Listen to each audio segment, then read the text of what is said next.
마가복음 8장 34절 합독하겠습니다.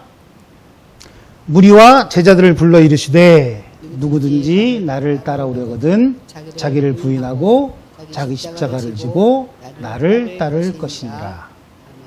한 번 더 할까요? 무리와 제자들을 불러 이르시되 누구든지 나를 따라오려거든 자기를 부인하고 자기 십자가를 지고 나를 따를 것이니라. 아멘. 오늘 말씀 전에 그림을 하나 보여드릴게요. 무슨 그림인 것 같아요? 칠수와 만수라는 영화 포스터입니다. 옛날 영화예요. 제가 대학교 다닐 때 나왔던 영화. 이 포스터를 보면 뭐 하는 사람 같아요? 저 사람이? 아시겠어요? 손에 뭐 들고 있어요? 그렇죠. 페인트통 들고 있죠. 그러면 저 사람들은 대충 그런 사람일 것 같습니다. 이거는 잘 모르시겠죠. 요즘 사람들은 기억 못 하겠지만 예전 제 세대에는 저런 게 굉장히 많았어요. 지금은 뭐 시네마 무슨 관에서 나오지만 예전에는 극장이라 그랬어요. 극장. 그리고 그 극장에 간판이 있는데 그 포스터를 간판으로 그림 그리는 사람들이 있었습니다. 그리고 정말 유명한 영화 같은 경우는 지금은 뭐 비슷하게 얘기하면 프랭카드라고 말할 수 있지만 프랭카드가 아닌 천에다가 직접 그림을 그렸어요. 프린트 시설이 아니기 때문에 그 일일이 손으로 그림 그리는 그런 사람들이었는데 외주를 타고 올라가서 그림을 그리는 그런 작업하는 분들이 있었어요. 그래서 이렇게 칠수와 만수라는 그런 영화의 그림입니다. 제가 오늘 본문 말씀을 보다가 주님께서 제자를 불러서 이르십니다. 누구든지 나를 따라와라. 근데 따라오기 전에 조건이 있다. 무슨 조건이요? 너를 부인하고, 나 스스로를 부인하고, 나를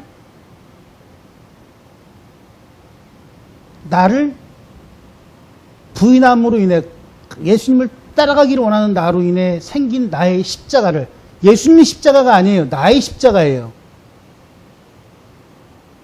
나의 십자가를 지고 예수님을 따라갈 때에 주님을 따라가는 거라고 말씀하시는 거예요. 그런데 제가 왜 처음에 칠수와 만수 제 얘기를 꺼냈냐면, 저 칠수와 만수라는 영화는 제가 대학교 시절에 굉장히 좀 깊게 다가왔던 그런 영화였어요. 80년대에 나왔던 영화인데 80년대에 가장 큰 부의 상징이라 그러면 막 뭐 손에 뭐 이렇게 금붙이라거나 뭐 좋은 시계를 차거나 그런 게 아니라 지금처럼 큰 빌딩의 주인이 되는 게 가장 큰 부의 상징이었습니다.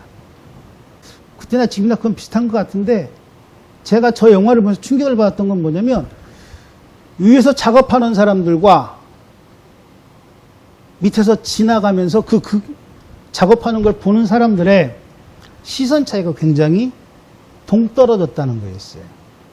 또 하나, 위에서 작업하는 사람들이 이야기하는 것과 밑에서 그 이야기를 듣는 사람들이 전혀 소통이 안 된다는 괴리감이었어요.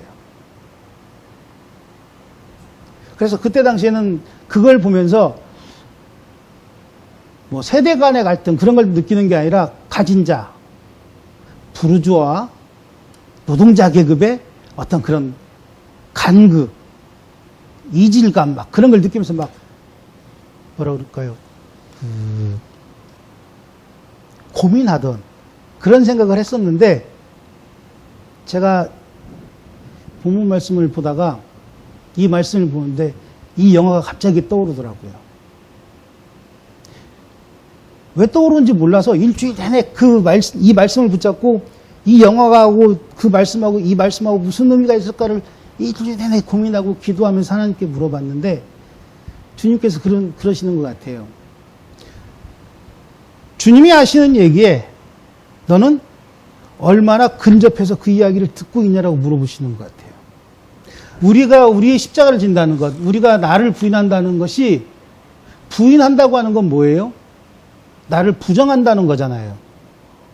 그럼 나의 십자가는 뭐예요? 나를 부인하는 것도 힘든데 나의 십자가도 모르고 있는 그 상태가 주님이 내게 하신 말씀에 아멘할 수 없는 가장 큰 나와의 이질감을 느끼게 하는, 서로 틀린 말을 하게 하는, 꼭 이 영화 같은 이야기를 생각하게 된 거예요. 이 영화의 끝은 그렇습니다. 이게 80년대 나온 영화니까 끝은 칠수와 만수라고 하는 그 두 사람 중에 한 분은, 한 연기자는 안성기 씨고요. 한 분은 박중훈 배우예요. 안성기 씨는 그림을 그리는, 간판에 실질적인 그림을 그리는 사람이고, 제가 기억하기에 박중훈 씨가 맡은 역할은 그냥 그 옆에서 도와주는, 같이 그림을 그리지만 도와주는 일을 더 많이 한 사람입니다. 그런데 자기의 소통을 이야기하다가 밑에 사람들에게 그냥 자기의 생각과 자기가 가지고 있는 뭐 이렇게 화 같은 거를, 울분 같은 걸 이야기하는데, 이게 신세 한탄을 하는데 밑에 사람들은 어떻게 받아들이냐면, 80년대다 보니까 공안정국이었고 전두환 시절이었기 때문에 그냥 정경들이 밑에 쫙 깔려서 간판을 만드는 노동자들이 시위를 한다는 생각에 그들을 진압하려고 합니다. 그 두 사람 중에 한 사람은 그 뭐라 그러죠? 소방소에서 이렇게 밑에 공기주머니 이렇게 깔잖아요. 에어매트. 에어매트에 떨어지고요. 에어매트로 뛰어내리고, 박중훈 씨가 맡은 배역의 그 배역은 정경들에게 끌려가는, 그러면서 막 기자들이 사진 찍고 그런 장면으로 끝을 냈는데, 주님 앞에서 우리는 막 이야기합니다. 주님 이것도 해주시고 저것도 해주시고 그것도 해주시고 이렇게만 해주시면 저렇게만 해주시면, 그런 얘기를 막 합니다. 그런데 그 이야기는 사실은 하나님께 상달되는 게 아니라 그 이야기의 대부분은 어디를 향해 가죠? 잘 생각해 보세요. 내가 하는 기도에 10가지를 놓고 본다면 10가지 중에 정말 하나님 나라와 하나님의 의를 위해 하는 기도 숫자와 나를 위해 하는 기도 숫자가 그 비율이 얼만큼이나 된다고 생각하십니까? 하나님께 조금 더 상달되게 하기 위해서, 하나님께 조금 더 잘 들리게 하기 위해서 막 높은 곳으로 올라가요. 주여 부릅니다. 그리고 무슨 얘기하죠? 내 아파트는 어떻게 돼가는 겁니까? 우리 남편의 직장은 어떻게 돼가는 겁니까? 내 아이의 대학은 어떻게 돼가는 겁니까? 왜 우리 집은 가난합니까? 어떻게 돼요? 하늘을 향해 상달되는 기도를 하는 겁니까? 아니면 누굴 향해 하는 기도가 될까요? 밑을 향해서, 세상을 향해서 하는 기도가 되잖아요. 그런데 밑에 있는 세상은 어떻게 하죠? 그 소리를 듣고 나를 응원하거나 나를 후원하거나 나를 위해 막 뭐라 그럴까요? 이렇게 내 힘을 북돋아주는 행동을 합니까? 아니면 마치 80년대도 아니죠. 24년대도 그런 짓을 하니까 입을 틀어막고 사지를 들어서 끌고 나갑니까? 우리의 애통함은 어디에서 옵니까? 제가 이 말씀을 묵상하다가 칠수와 만수란 영화를 생각한 이유가 사실은 거기에 있어요. 나를 부인한다는 것, 나의 십자가를 진다는 것은 무엇이고 막 그 설명을 장하게 할 수도 있는데, 지금 제가 드리고 싶은 말씀은 사실은 그거예요. 나를 부인한다는 것 다 아시잖아요. 나의 고집과 나의 아집과 나의 욕심됨과 그리고 나의 이기적인 것들을, 그걸 부인할 때 주님이 나를 인정하신다는 거 다 아시잖아요. 다 머릿속으로 막 기억하고 있단 말이에요. 그리고 설교를 들을 때마다 해마다 듣는 얘기고 항상 듣는 얘기니까. 그런데 나를 부인하셨습니까? 나를 부인하고 지금 살고 계십니까?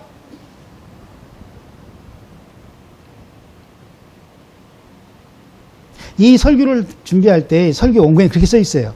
여러분들은 주님의 제자이십니까? 라고 시작을 해요, 사실은.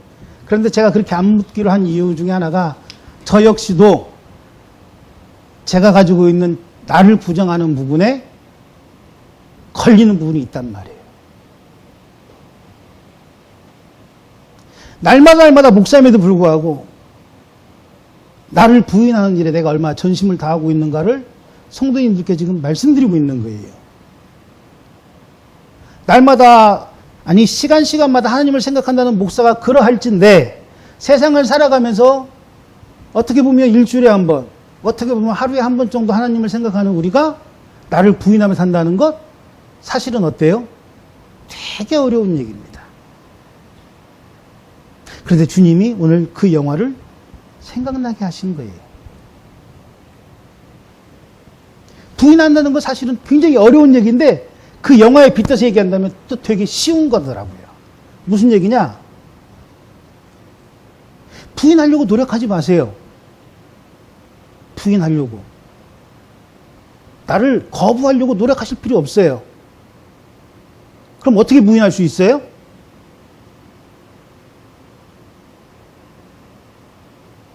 어떻게 거부할 수 있을까요? 그게 십자가예요. 나를 부인하는 것 자체가 십자가일 수 있다는 거예요. 거짓말하는 나를 나의 십자가로 내가 짊어지고 갈 때 주님을 따라가는 거라니까요. 이기적인 나를 나의 십자가로, 이기적인 나의 십자가를 짊어지고 주님을 따라갈 때 내가 주님을 따를 수 있는 거예요. 거짓말하는 거 다 없애고 주님을 따라간다고 생각하니까 주님을 따라가기에 어때요? 날마다 힘들어요. 이기적인 나를 다 없애놓고 주님을 따라가려니 따라갈 수 있습니까? 없습니까? 따라갈 수 없는 거예요.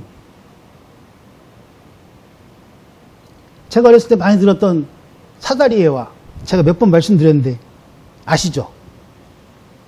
예배당에 한 번 빠지면 사다리가 어떻게 된다고요? 한 칸 2가 빠집니다. 이게 퐁당퐁당으로 빠지면 좀 올라가기 편해요. 연속으로 2번 빠져 어떻게 돼요?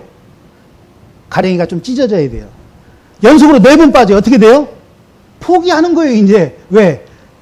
더 이상 찢을 다리가 없거든요. 허공에다 막 받은 그런 얘기가 아니고요. 사다리 예화는 전 그렇게 받아들였어요.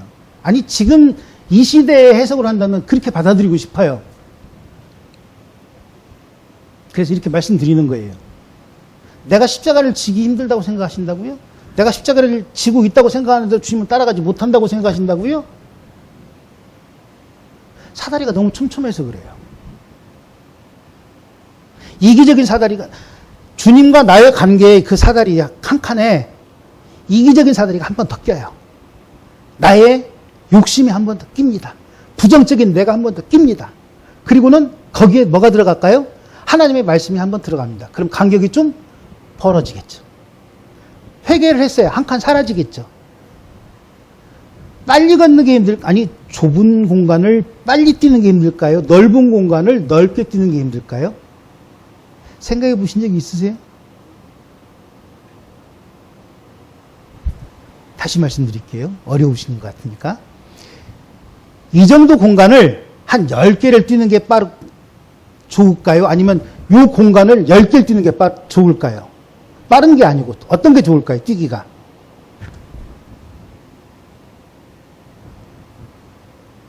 한번 오늘 집에 가셔서 꼭 해보시기 바랍니다. 내 어깨폭 넓이만큼의 칸을 한 5칸 만들어서 한번 뛰어보시고요.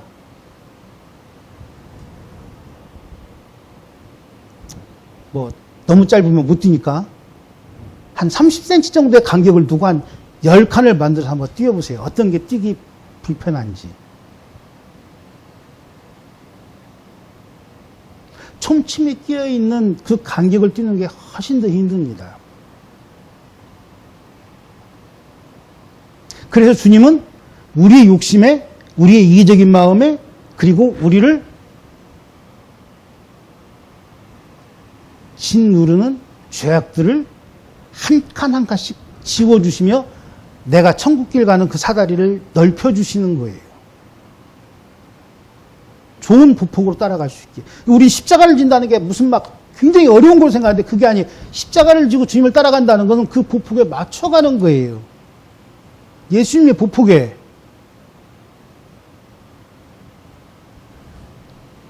조금 다른 얘기 해볼까요? 예수님이 십자가를 지고 가다가 쓰러지셨습니다. 십자가를 누가 대신 짊어지죠? 시몬이라는 사람이 짊어집니다. 그런데 시몬이라는 사람이 어떻게 짊어졌을까요? 어떻게 걸어갔을까요? 누구 발에 맞춰서 갔을까요? 자기가 걷고 싶은 대로 성큼성큼 걸어갔을까요? 아니면 쓰러지고 넘어지신 예수님의 보폭에 맞춰 걸어갔을까요? 자기 십자가를 진다는 것, 예수님을 따른다는 것, 내 보폭이 아니라 예수님의 보폭에 맞춰가는 거라는 거예요. 그런데 우린 자꾸 그 보폭이 중요한 게 아니라 나를 부인하고 자기 십자가를 지는 거에만 막 집중을 해요. 거기에만 몰두하니까 내가 외치는 말은 다 땅으로 떨어지는 거예요. 위로 가는 게 아니고. 그리고는 52주 내내 이 설교를 듣습니다. 1년에 3번, 4번씩. 그러면서 주여 나의 원통함을, 나의 애통함을, 내가 주님을 따르지 못함을 아니라니까요. 지금도 따르고 있다니까요. 지금도 걷고 있다니까요. 그런데 어떻게 걸어요? 성큼성큼 내 걸음으로 앞서가잖아요. 주님의 보폭에 맞춰가는 게 아니라 내 보폭으로 막 앞서가잖아요. 어떤 때는 욕심 많은 나의 걸음으로 막 빨리빨리 걸어가고 저 대문을 열고 싶고 빨리빨리 걸어가서 저 보물상자를 열고 싶고 빨리빨리 걸어가서 막 좋은 차를 타고 싶은 그 걸음걸이로 안 따라온 주님을 향해 갑니다. 아, 왜 이렇게 늦어요? 아, 왜 이렇게 더디해요?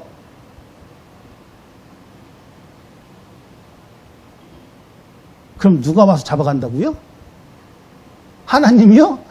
세상에 있는 내 욕심이 나 입을 틀어막고 내 사지를 들어 지상으로 다시 내려보내는 거예요. 높은 곳에 올라가서 기도하면 뭐예요? 다시 내려오는데. 소통은 하나도 안 되는데. 그런가 보면 어떤 사람은 뛰어내리기도 하는 거죠. 포기하고 그냥.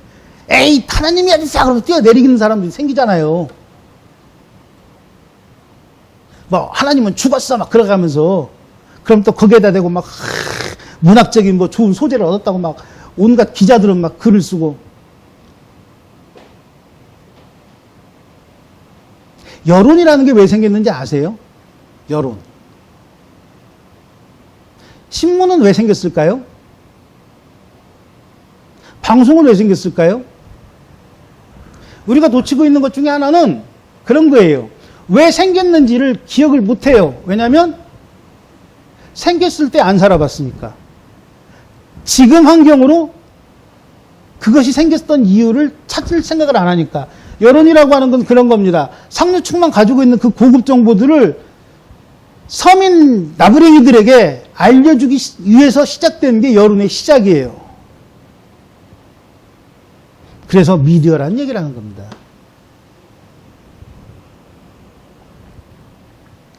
신문과 방송으로 그들 사회에서 일어났던 일들, 지금으로 얘기하면 뭐 정치라든지 경제라든지 스포츠라든지 뭐 연예계라든지 이런 얘기들을 합니다. 그런데 시대가 흘러가다 보니까 어떻게 돼요? 세분화시키죠. 그래서 한 분야씩 맞는 겁니다. 그리고 집단들도 많아지기 시작했어요. 그 집단이 많아지기 시작했고 경쟁을 하다 보면 어떻게 해야 돼요? 경쟁에서 살아남기 위해 사람들이 많이 찾는 소재거리를 찾기 시작합니다. 그런데 그 소재거리는 누가 제공하는 거예요? 여론이 제공하는 걸까요? 아니면 내가 제공하는 걸까요? 잘 판단하십시오. 여론은 나로 인해 조정되는 거예요. 그런데 어느 순간에 내가 그 여론에 잠식될 때가 자기 십자가를 지지 못하는 때와 똑같은 상황이 벌어지는 거예요. 내가 듣고 싶은 말을 듣기 위해서 클릭하기 시작합니다. 지금 시대는. 내가 알고 싶은 걸 알기 위해서 클릭합니다. 그러면 그 클릭은 뭐예요? 곧 돈이죠. 경제입니다. 얼마 전에 그 말씀을 드렸는데 배우 한 사람을 마약쟁이를 만들어서 처음에 클릭을 광폭을 하게 했고 그 다음엔 그 사람의 사생활을 파헤쳐서 아주 인간 쓰레기를 만드는 그 일에 클릭을 광폭으로 만들던 무리들이 있습니다. 그의 삶이 어떻게 시작되었고 그의 삶이 왜 중간에 그랬으며 그의 마지막은 어떻게 될 것이다라는 생각은 전혀 안 해요. 그의 성장 과정도 사람들은 관심 없습니다. 지금 뭐가 중요해요? 나를 자극할 이야기를 찾기 위해서 클릭하는 거예요.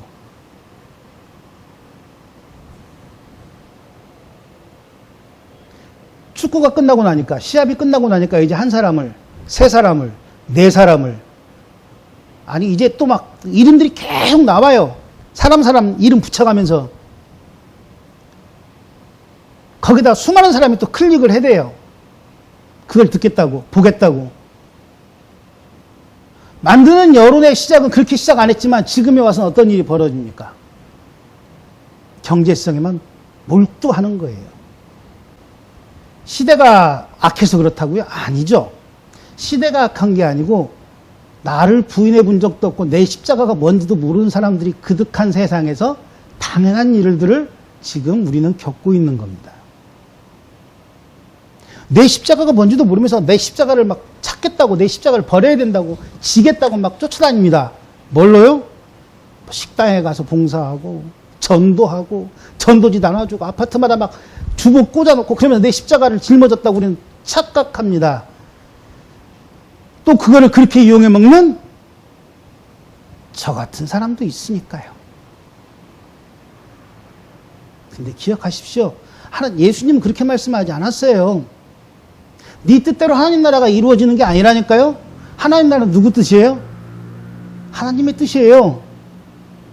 이수신이 죽어서 천당을 갔는지 지옥을 갔는지 극락을 갔는지 천국에 갔는지 내가 알 바입니까? 알 바가 아닙니까? 세상의 시작과 끝도 모르는 그 좁은 대가리로 나무가 어떻게 시작되었으며 어떻게 마무리되고 어디로 돌아가는지도 알지도 못하는 그 무식함을 가지고 세상에서 주는 박사학위라고는 종이 쪼가리 한 장 가진 인간들이 하나님의 나라는 이렇고 하나님의 나라는 저렇다라고 말하는 것이 맞습니까? 틀립니까? 아니라는 거예요, 좀. 어지간히들 하라는 거예요, 좀. 하나님의 발가락도 보지 못하는 것들이, 하나님이 만드신 그 태양 하나도 제대로 보지 못하는 것들이 하나님을 다 안다고는 듯이 성령의 본체라고 말하는 그 똘마니한테, 아니 똘마니가 아니죠, 마귀 대장한테 가서 1,000원씩 10,000원씩 갖다 바치는 그, 우리가 알고 있는 성경은 하나님 나라의 성경이지만 그 성경에, 여러분들이 알고 있는 그 성경의 진실이 100%라고 생각하십니까?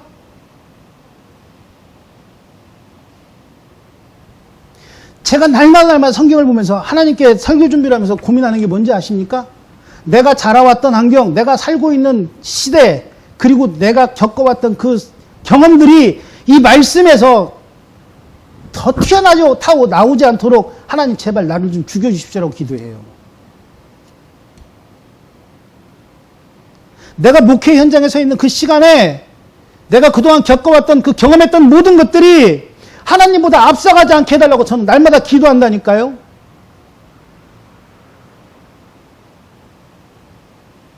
왜냐하면 성경 말씀을 증거하는 목사의 대부분은, 저를 포함해서 대부분은 내 경험이 여기에 묻어나 버리거든요.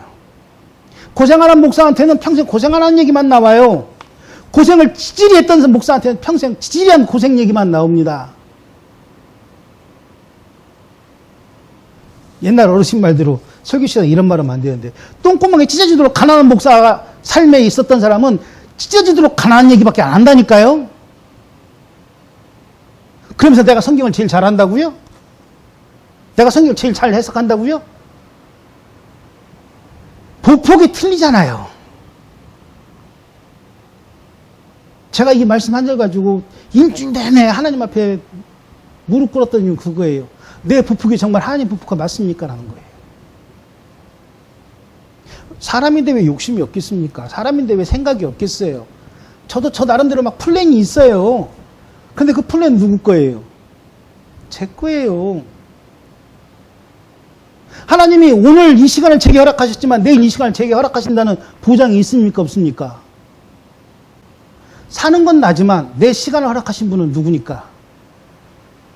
그거를 알 때에 나를 부인할 수 있는 방법을 찾게 되는 거고, 그거를 알고 있을 때에 내 십자가가 바로 나를 부인하는 십자가라는 걸 고백하게 된다니까요. 그리고 내 보폭을 주님의 보폭에 맞추어 갈 수 있는 시작을 하게 되는 거예요. 이게 신앙입니다. 신앙 어려운 거 아니에요. 이렇게 쉬운 신앙을 우리는 너무 어렵게 말하잖아요.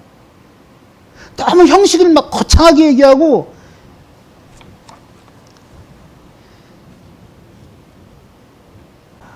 유튜브를 보면 11조, 사도신경, 주기도문 모든 것들을 가지고 막 그 영상들을 만들어서 클릭을 유도하는 목사님들을 많이 봅니다.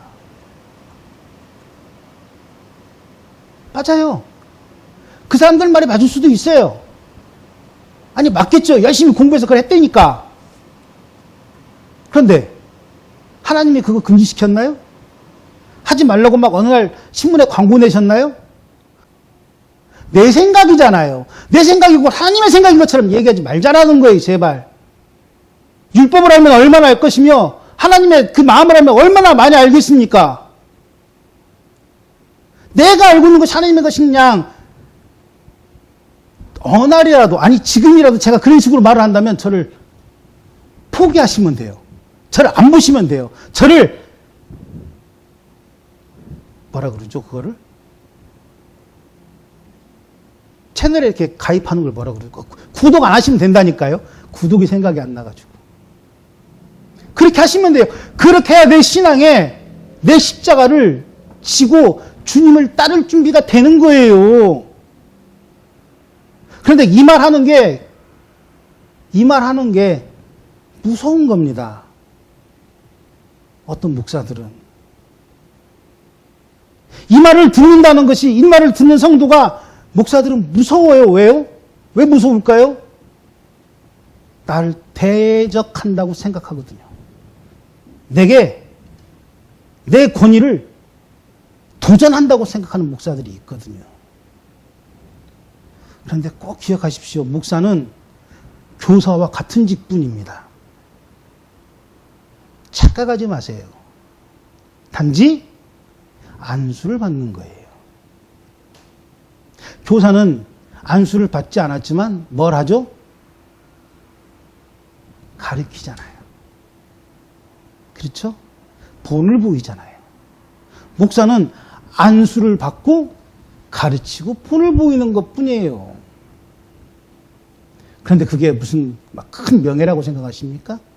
권위라고 생각하십니까? 목사도 해석 잘못할 수 있어요. 성경 말씀.